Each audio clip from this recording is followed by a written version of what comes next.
이러미게 주님의 평을 합니다. 감사합니다. 우리 주위의 성도들에게도 같은 날이 있기 바랍니다. 오늘 이날이라서 제가 신문에서 시의 한 수를 배웠는데, 이 시는 전라북도 부안군 우덕초등학교 6학년 여학생이 쓴 시입니다. 이 시를 한번 좀 제가 낭독을 하고 최우수 원사님 어머님의 경험해 주시고 같이 부르고 설교를 듣겠습니다. 이 시를 쓴 이슬이라는 여학생인데 어머니가 암으로 돌아가셨어요.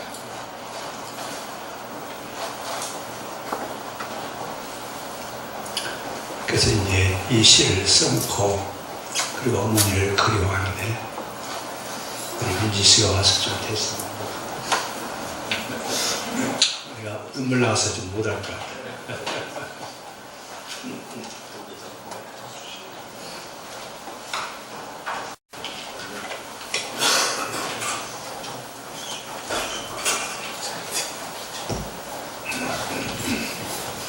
가장 받고 싶은 상. 아무것도 하지 않아도 짜증 섞인 투정에도 어김없이 차려지는 당연하게 생각되는 그런 상. 하루에 3번이나 받을 수 있는 상. 아침상, 점심상, 저녁상. 받아도 감사하다는 말 한마디 안 해도 되는 그런 상. 그때는 왜 몰랐을까? 그때는 왜 못 보았을까? 그 상을 내시던 주름진 엄마의 손은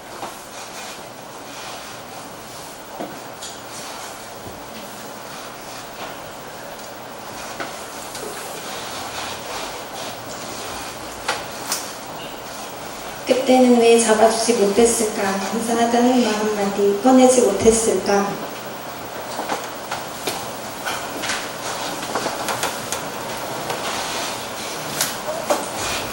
그동안 숨겨놨던 말 이제는 마침표에서 앞에 앉아 홀로 되뇌어봅니다.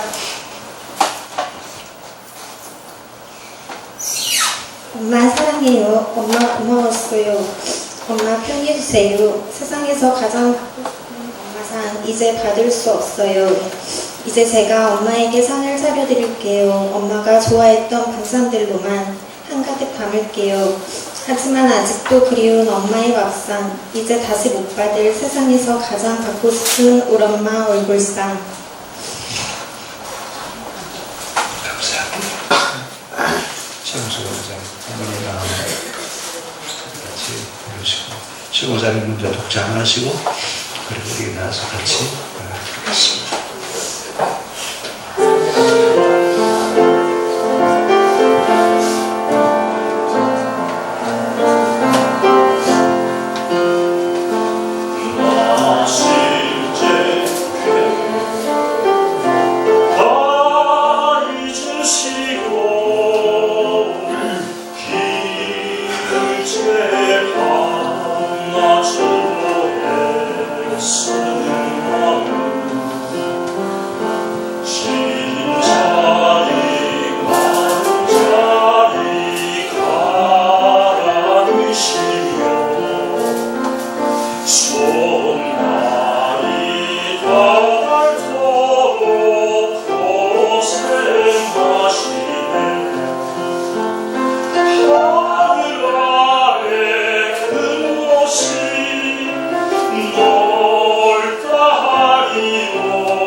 중국에서는 우리나라를 군자의 나라다 그렇게 얘기하는데, 군자의 나라라고 중국이 우리에게 얘기하는 이유는 사람답게 산다. 한국 사람들은 사람답게, 그때는 한국이라 하지 않고 동이족이라고 그랬습니다. 동쪽에 있는 동이족들은 사람답게 산다. 근데 그 동이족들이 가지고 있는 중심 사상이 충효 사상이었습니다. 그때는 충효 사상이라고 하는 충효, 충성하고 효도를 다한다라고 하는 이런 사상이 전혀 정립되어 있지 않는데, 우리나라는 이미 가치 규범으로 가지고 있었습니다. 그래서 효도를 소행 효도와 중행 효도, 대행 효도 이렇게 세 개로 나누어서 이렇게 설명을 하는데, 작은 효도는 뭐냐? 집에서 효도하고 나가서 윗사람을 공경하는, 순종하는 것이 효도다. 그래서 작은 효도다.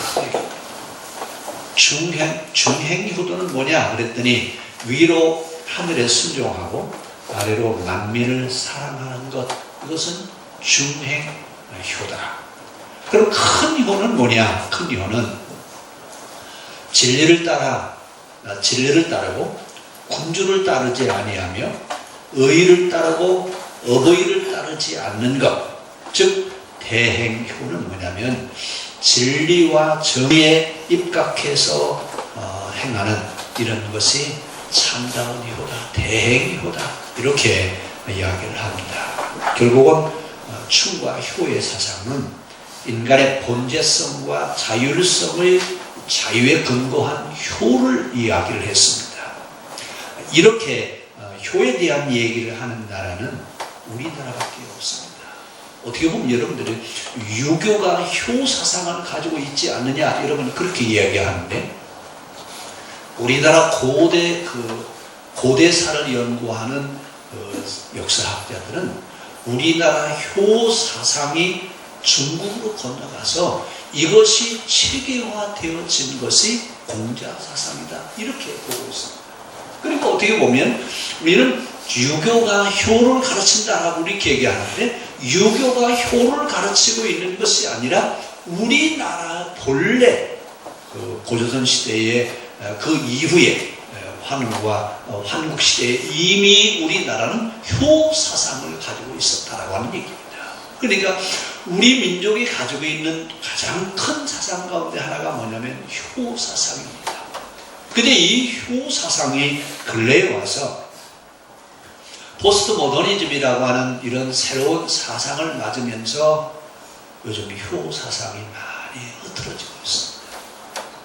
옛날에는 어른들을 보면 지나가다 말고도 인사를 하고 그랬는데, 요즘은 어른들 보나마나 그냥 건들거들 지나가고 이러는데, 우리나라의 본래 그 기본 정신은 효 사상이 우리나라 근본 사상입니다. 이런 것들은 잃어버리지 말고 좀 계속 지켜봤으면 좋겠습니다. 이러면서 이제 유대교회 랍비 예후다가 뭐라고 가르치냐면, 세상에서 가장 값진 것이 두 가지가 있다. 세상에서 가장 값진 것이 두 가지가 있는데, 그 하나는 부모를 공경하는 것이고 또 하나는 하나님을 사랑하는 것이다. 이것이 가장 값진 것이다 라고 이렇게 이야기합니다. 그런데 우리나라는 이미 고조선 이전에, 고조선이 형성되기도 전에 환웅시대, 그 시대에 이미 우리나라는 이런 효 사상을 가지고 가르쳤는데, 이때를 뭐라고 얘기하냐면 신시 배달국 시대라고 그렇게 얘기합니다. 환웅 천황이 948훈을 중심으로 해서 366가지 지혜로 백성을 가르쳤는데, 그 백성을 가르치는 중심 사상이 효 사상입니다. 그러니까 우리가 사람답게 사는 것은 위로 하나님 사랑, 아래로 누구 사랑해?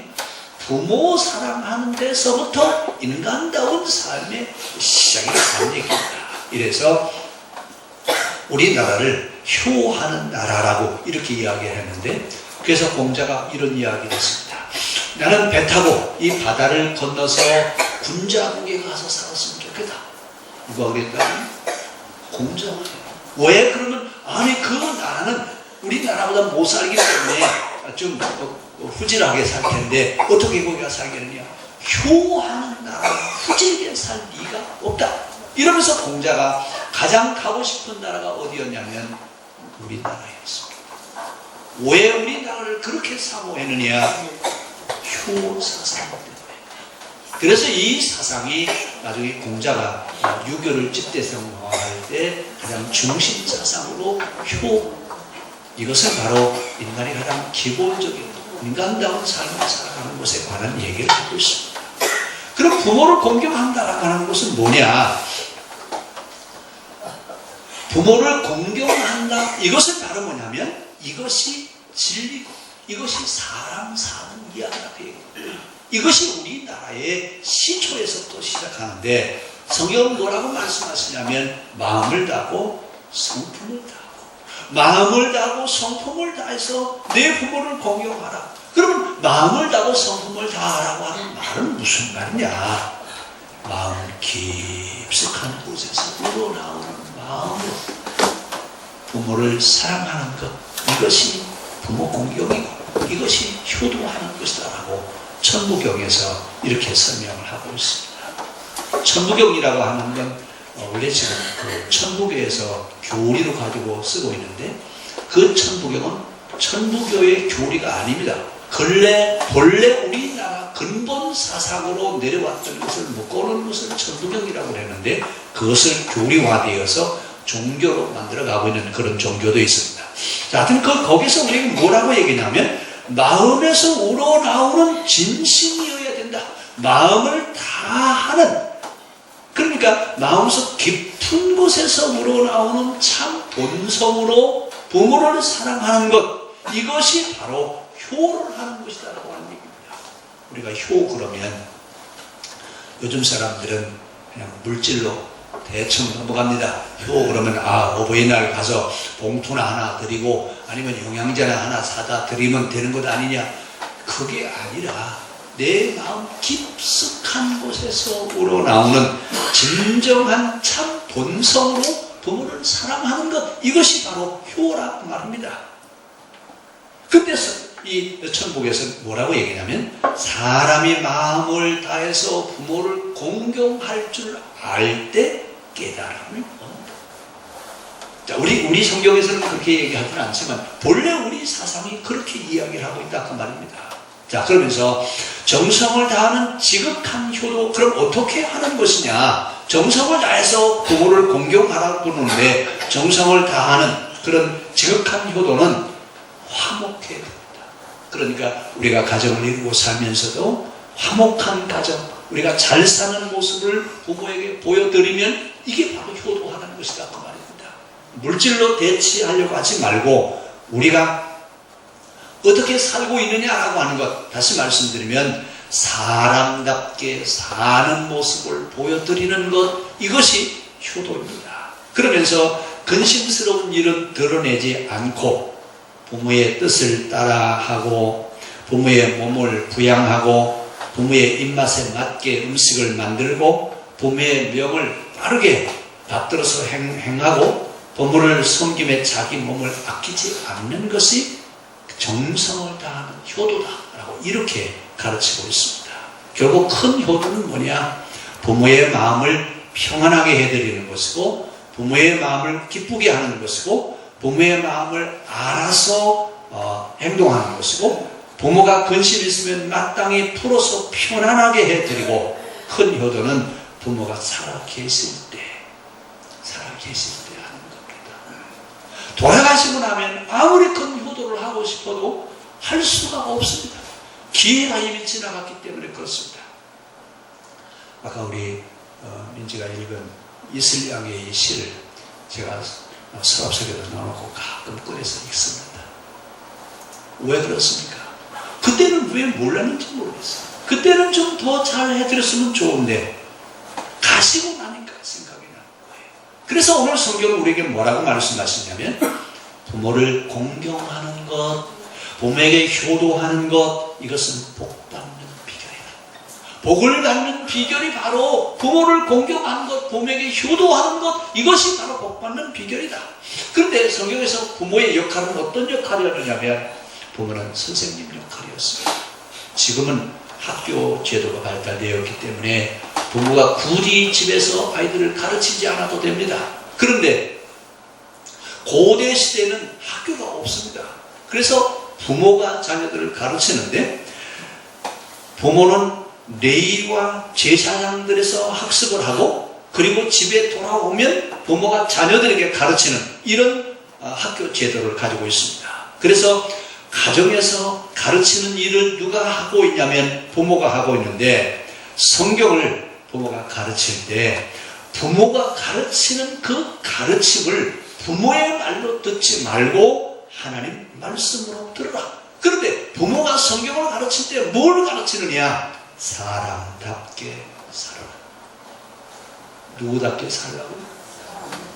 성경이 말하는 것은 우리가 가지고 있는 성경이 우리에게 하시는 말씀은 사람답게 살아라. 그러면서 내가 지금 여기 존재하고 있느냐? 내가 여기 존재하는 이유는 사람답게 사는 사람이 되게 하기 위해서다라고 하는 얘기입니다. 이러면서 존재와 인식에 대한 얘기를 하고 있는데 오늘 부모의 말씀을 하나님의 말씀으로 들으라. 그래서 부모는 레위와 제사장과 랍비에게서 배워 가지고 오면 자녀들은 부모에게서 가르침을 받습니다. 그 가르치는 말씀은 아버지, 어머니의 말씀으로 듣지 말고 하나님 말씀으로 들으라 그 말입니다. 하나님 말씀과 부모의 말씀은 동등하다 그 말입니다. 왜냐하면 부모가 자식을 가르칠 때는 자식을 사람답게 사는 사람 되기를 위해서 가르치지 잘못된 것을 가르치지 않습니다.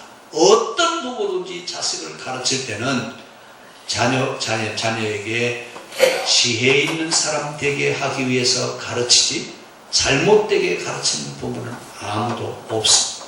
그래서 부모가 가르치는 대로 살아라. 그러면 내가 장수의 복을 누리라 라고 하면서 성경은 그렇게 이야기합니다. 그러면서 성경은 밥상머리 교육을 굉장히 중요하게 생각했습니다. 근데 요즘은 가정에서 이런 밥상머리 교육할 시간이 있습니까? 식구들이 여러분 집에서 같이 앉아서 식사하는 시간이 여러분 일주일에 몇 번이나 됩니까? 자녀들하고 온 식구가 같이 앉아서 식사하는 시간이 일주일에 몇 번이나 돼요?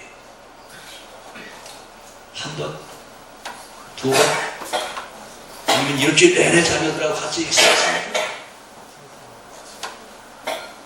요즘은 생활 패턴이 너무나 많이 달라졌어요. 생활 패턴이 달라졌다는 얘기는 밥상머리 교육할 시간이 없다 그 말입니다. 이러다 보니까 집안에서 부모를 통해서 가정교육을 받아야 되는데 왜 가정교육이 필요하느냐? 지혜를 얻는 비결이 밥상머리 교육에 있습니다.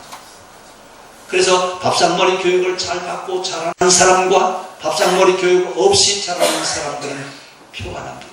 그래서 성경은 뭐라고 얘기하느냐? 자녀들아, 잘 되는 비결은 내 부모의 말씀을 하나님의 말씀으로 받아들이고 그 말씀대로 사는 것, 이것이 내가 잘 되는 비결이다 라고 하면서 성경은 그렇게 이야기하고 있습니다. 오늘 성경은 그러면서 우리에게 뭐라고 말씀하시냐면 부모 공경하는 것, 올바른 신앙과 올바른 행위다.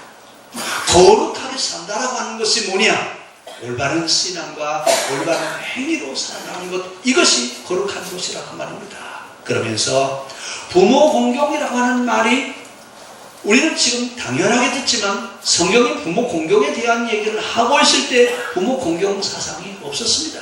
이때는 약육강식으로 살아가는 그런 시대이지 힘 있는 사람이 힘 없는 사람을 지금 누르면서 살아가던 그 시대이지 부모를 공경하는 그런 시대는 아니었습니다. 그런데 성경은 뭐라고 얘기하느냐? 가장 올바른 신앙, 가장 올바르게 살아가는 것이 무엇이냐? 부모를 공경하며 살아가는 것, 이것이 가장 올바른 신앙이고 올바른 행위다라고 하면서 윤리의식이 없을 때 최고의 행위를 요구하고 있습니다. 어떻게 보면 지금은 당연시 부모를 공경해야 된다고 얘기하고 있지만 사실은 요즘 버려지는 부모가 참 많습니다. 얼마 전에 제 지인이 카톡에다가 뭐라고 얘기했냐면 죽을 때까지 자식한테 재산 넘겨주지 말아라. 그 얘기를 얼마나 강조를 하는지, 죽을 때 놓고 가면 그 사람들이 다 나눴을 거니까 죽을 때까지 가지고 있어라. 절대로 자식에게 주지 말라. 왜 그래요? 아니 여러분, 저는 엄청난 충격을 받았어요. 아니 우리가 이렇게 살지 않았는데 언제부터 세상이 이렇게 되었을까? 가슴 아픈 이야기입니다. 오늘 윤리의식 자체가 무너져가고 있는 이런 세대에 오늘 성경은 뭐라고 말씀하시냐면 내 부모에게 순종해라. 내 부모에게 순종하라고 하는 말은 부모가 하는 말에 귀를 기울이고 정치하라 그 말입니다. 언제나 부모의 말을 들을 준비가 되어 있는 그런 자세로 너희는 내 부모에게 순종하라고 이렇게 이야기합니다. 그러면서 뭐라고 말씀하시냐면 부모 공경하는 것 가장 올바른 행동. 부모의 말씀에 순종하는 것, 이것이 가장 의미 있는 올바른 행동이다라고 이렇게 가르치고 있습니다. 신명기 27장 16절에서는 이렇게 얘기합니다. 그 부모를 경홀히 여기는 자는 저주를 받을 것이다. 왜 이렇게까지 성경이 얘기합니까? 우리가 이 세상에 어떻게 왔습니까? 하나님은 우리의 부모를 생명의 통로로 사용하셔서 우리를 이 땅에 있게 하셨습니다. 어떻게 보면 하나님의 생명을 전승시켜 갈 수 있는, 불씨를 이어가는 그런 비밀을 부모에게 주셨습니다.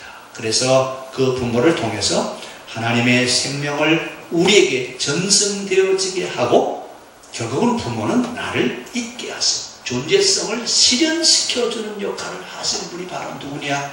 우리 부모입니다.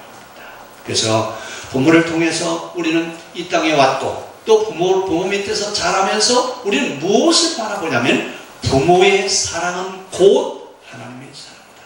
부모의 마음은 곧 하나님의 마음이다. 부모의 사랑과 하나님의 사랑은 같습니다. 왜냐하면 자식을 위해서 대신 죽어주려고 하는 분이 누구예요? 부모는요, 자식을 위해서 대신 죽습니다. 그래서 옛날에 그렇잖아요. 부모가 돌아가시면 영산에 묻지만 자식이 죽으면 부모의 가슴에다 묻는다. 여러분, 그러면서 부모는 자신의 생명을 내어주고서라도 언제든지 자식을 사랑하려고 하는 이런 마음을 가지고 있는 분이 부모이십니다. 그 마음을 통해서 우리는 하나님의 사랑을 배웁니다. 오늘 성경은 부모의 심정은 하나님의 심정이고 하나님의 심정은 부모의 심정입니다. 그러면서 우리에게 뭐라고 말씀하시냐? 잘 되고 잘 사는 비결은 부모를 공경하는 것이다 그 말입니다. 오늘 우리가 행복해지는 비결에 대해서 성경은 뭐라고 얘기하느냐? 부모를 공경하라. 내 부모를 공경하라. 내가 좋은 일을 보며 살 것이다.